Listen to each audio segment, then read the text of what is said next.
मेरा नाम है साहिल और मैं लेके आया अपनी नई वीडियो जिसका नाम है डायरेक्ट सेलिंग गाइडलाइंस 2016। जी हाँ, डायरेक्ट सेलिंग बिज़नेस ये भी बहुत इम्पॉर्टेंट बिज़नेस है इंडिया के लिए स्पेशली। ये 1920s 30s से चल रहा है वर्ल्ड में, बट इंडिया में इसको आने में बहुत समय लग गया। अगर आप इसको ध्यान से समझें तो ये बहुत ही ब्यूटीफुल इंडस्ट्री है और मैं चाहता हूँ कि आप चाहे ये बिज़नेस करें या ना करें, मगर इसके बारे में एटलीस्ट एक बार ओपन माइंड होकर सुनना बहुत ज़रूरी है हम सब के लिए। मैंने भी इसको स्टडी किया तो मुझे लगा ये आप सबके साथ शेयर करना चाहिए। तो चलिए बिज़नेस के बारे में शुरू करते हैं। देखिए, ये जो आपको स्क्रीन पे दिख रहा है ये है ऑफिस मेमोरेंडम। ये गवर्नमेंट ऑफ इंडिया का एक लेटर फॉर्मेट होता है। 2016 सितंबर 19 में गवर्नमेंट ऑफ इंडिया ने इसको फॉर्मुलेट किया और अभी तक 12 स्टेट्स ने ही इसे अडॉप्ट किया है। Ministry of corporate affairs, consumer affairs, इन्होंने इसको रिलीज़ किया कृषि भवन के थ्रू। अगर मैं आपको इसकी छोटी सी एक बैकग्राउंड बताऊं स्टोरी, 2002 से कुछ कंपनीज रन कर रही थी इंडिया में जो डायरेक्ट सेलिंग मॉडल पे ऑपरेट कर रही थी, बट इंडिया में इसकी नॉलेज ना होने की वजह से उन कंपनी को फ्रॉड और स्कैम कहा गया। फिर गवर्नमेंट ऑफ इंडिया ने इस पर स्टडी करवाया अब्रॉड से और 2016 में अपनी गाइडलाइंस निकाली और एडवाइस निकालने के बाद स्टेट्स को बोला गया कि आप इसको अडॉप्ट करें। तो अभी तक सिर्फ 12 स्टेट्स ने ही इसे अडॉप्ट किया है। आप जो ये लेटर देख रहे हैं इसके बाद शुरू होती हैं इसकी एडवाइजरीज में ये कहा गया है कि डायरेक्ट सेलिंग और मल्टी लेवल मार्केटिंग ये दोनों एक ही टाइप के काम हैं और प्रिवेंटिंग फ्रॉड से बचाने के लिए और लेजिटिमेट राइट्स के लिए और कंज्यूमर्स के इंटरेस्ट के लिए ये गाइडलाइंस को दिया गया है। गाइडलाइंस की डेफिनेशन में साफ साफ बताया गया है कि कंज्यूमर कौन है और प्रोस्पेक्ट कौन है। कंज्यूमर यानी जो प्रोडक्ट सर्विसेज को खरीदेगा, प्रोस्पेक्ट यानी जो भी डायरेक्ट सेलिंग अपॉर्चुनिटी को देखने आ रहा है, जिसको ऑफर की जा रही है डायरेक्ट सेलिंग अपॉर्चुनिटी, उसको बोला जाता है प्रोस्पेक्ट।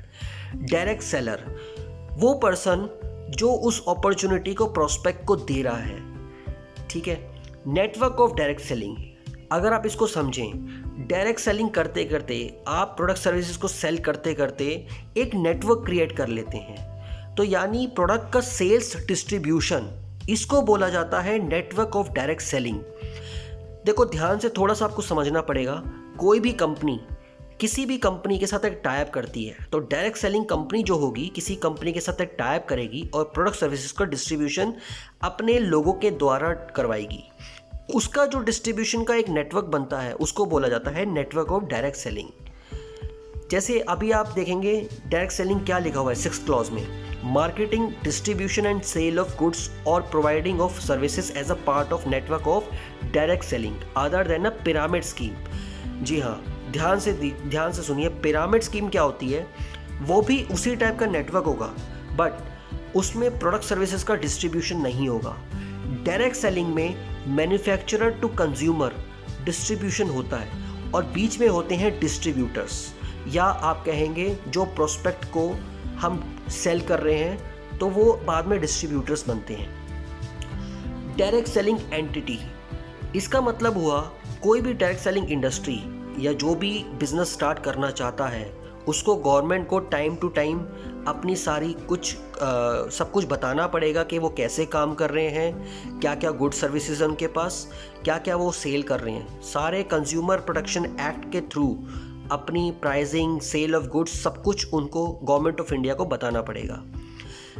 सेलेबल क्या होता है? जो भी प्रोडक्ट सर्विसेज या अनयूज्ड है, कुछ भी है, एक्सपायर्ड हो गया, वो आप सेल नहीं कर सकते। हो सकता है कोई प्रोडक्ट सर्विसेज डिसकंटिन्यूड हो गया हो, उसका प्रमोशन नहीं किया जा सकता।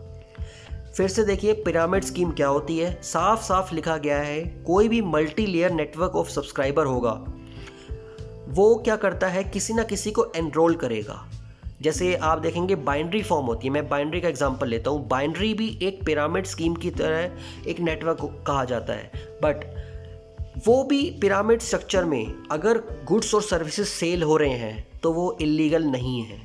अगर सिर्फ एनरोल चल रहा है, सिर्फ रिक्रूटमेंट चल रही है, लोगों को पैसे लिए और रिक्रूटमेंट किया, उसको बोला जाएगा पिरामिड स्ट्रक्चर या पिरामिड स्कीम। तो आपको बहुत ध्यान देना है कि किसी भी कंपनी में प्रोडक्ट सर्विसेज है या नहीं है। अगर प्रोडक्ट सर्विसेज नहीं है तो वो पिरामिड स्कीम है।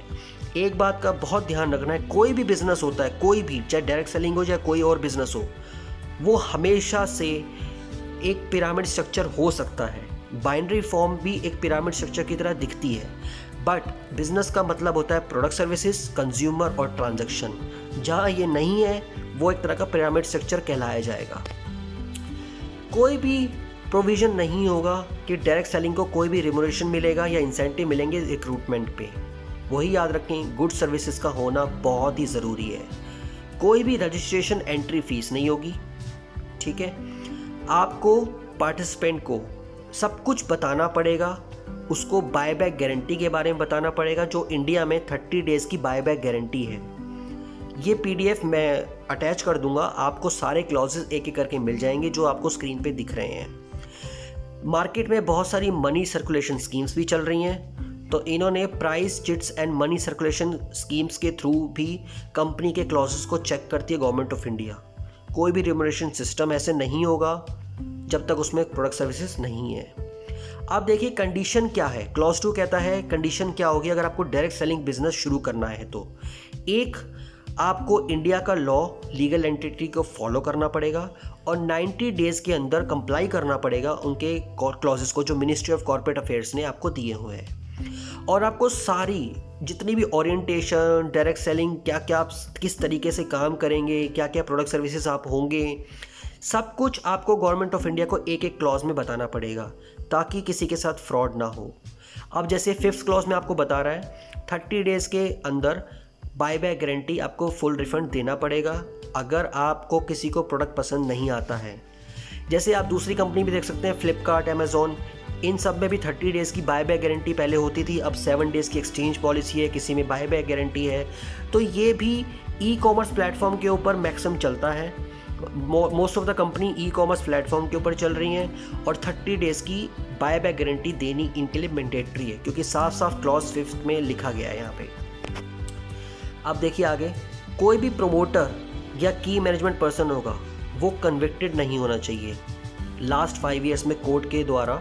तो ये सारी चीज़ देखिए, अगर वो है तो उनको कंपनी से निकाला जाएगा। अब क्लॉज 3 कहता है आपने सीख लिया कि डायरेक्ट सेलिंग बिजनेस स्टार्ट कैसे करना है, कंडक्ट कैसे करना है।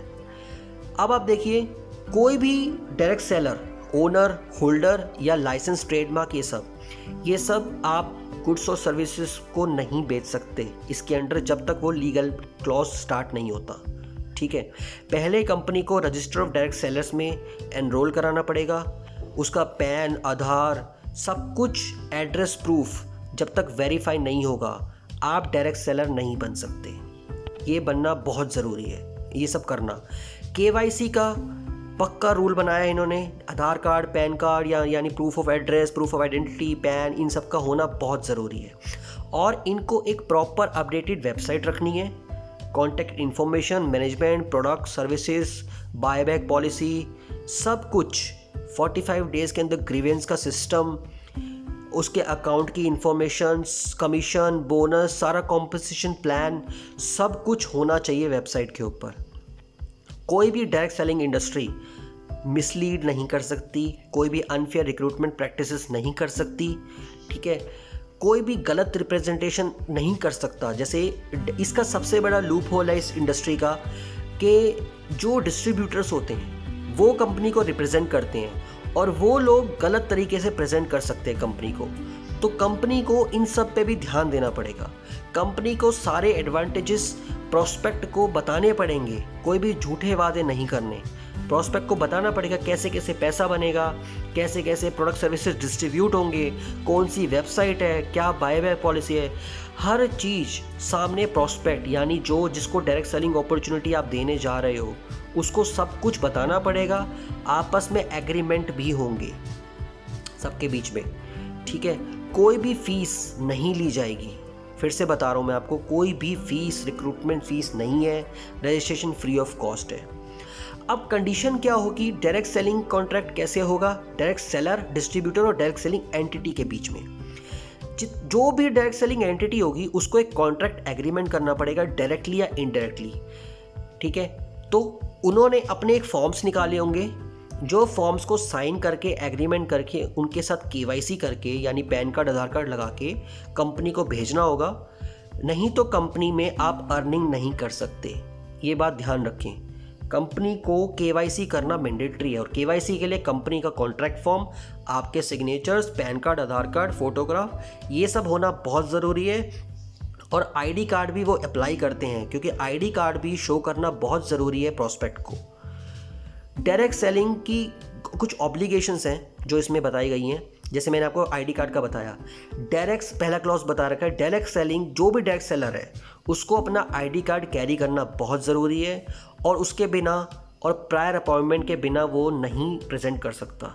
और जब भी सेल्स प्रेजेंटेशन वो करेगा बिना रिक्वेस्ट के, सच्चाई के, साफ साफ बता के बिना नहीं कर सकता कोई भी। सबको अपनी इंफॉर्मेशन देनी पड़ेगी प्रोस्पेक्ट को, कंज्यूमर को सेल्स के टाइम पे, यानी अपना नाम, अता पता, रजिस्ट्रेशन नंबर, आईडी प्रूफ, सब कुछ दिखाना पड़ेगा, उसके बाद ही वो प्रेजेंट करेगा। टोटल अमाउंट कितना पे होगा, क्या बिल है, क्या रिसिप्ट है, क्या time, place, inspection, delivery of good, सब कुछ डिटेल डायरेक्ट प्रोस्पेक्ट को देनी पड़ेगी डायरेक्ट सेलर को।